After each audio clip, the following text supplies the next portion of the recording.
Good morning, everybody. Mike Vacchi, Princetontrader.com, here with your Friday market webcast. Okay, so 3 to 4 days, resistance at the 9-day. They take it down yesterday to the 50-day. They make a lower low week over week, but then they fall all over themselves. They make matching lows down there, which I'll show you on the hourly chart in a minute. And they go ahead and they take it right back up, and they bump it right back into the 9-day. So this is still about the 9-day as resistance. It's about the 50 as a rejection area, and we'll see if the 20-day still wants to be support throughout Friday.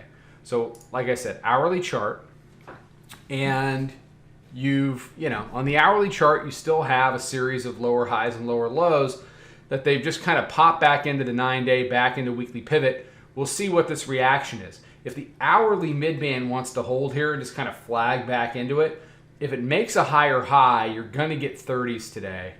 You'll get back to that pre-FOMC price at 39.31.5. Down here, matching lows on the hourly. I don't really think you can perform worse than putting together matching lows on the hourly that then reject back through the 50 like it's not even there. Do a little bit of a pause at the 20, and then up and off we go.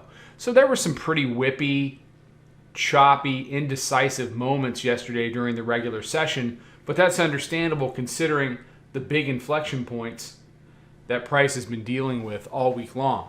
So as much as people don't want to hear this, we continue to consolidate.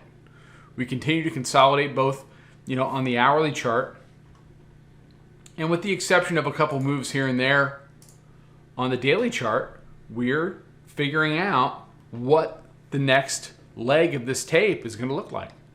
And maybe they decide today, maybe they don't. It's been good trading in moments because there's been plenty of vol and plenty of tape movement to get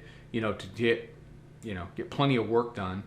There have been some bigger runners this week than we saw last week. Last week, a lot of stuff was getting retraced. This week, we've been able to get a lot more movement out of trades, especially near the end of the day.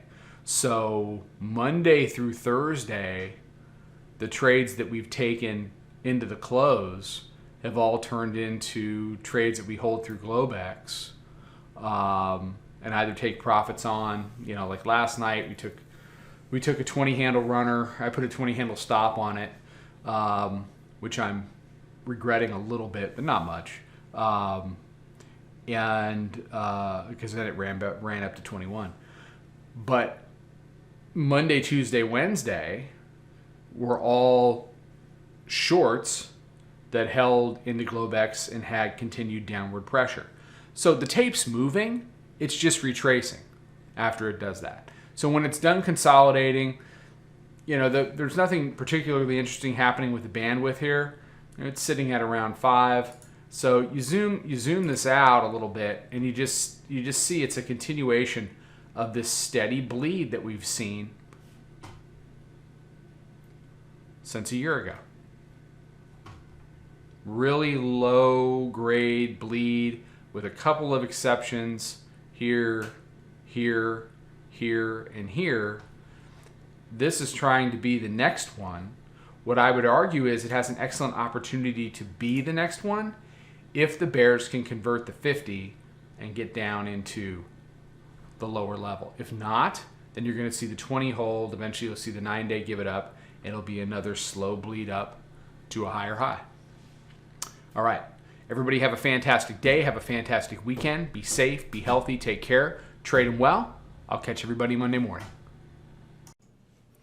Follow us over on Twitter, Instagram, and Snapchat at Princeton Trader. Check us out on Facebook and join us for a free trial at www.princetontrader.com. Trade them well.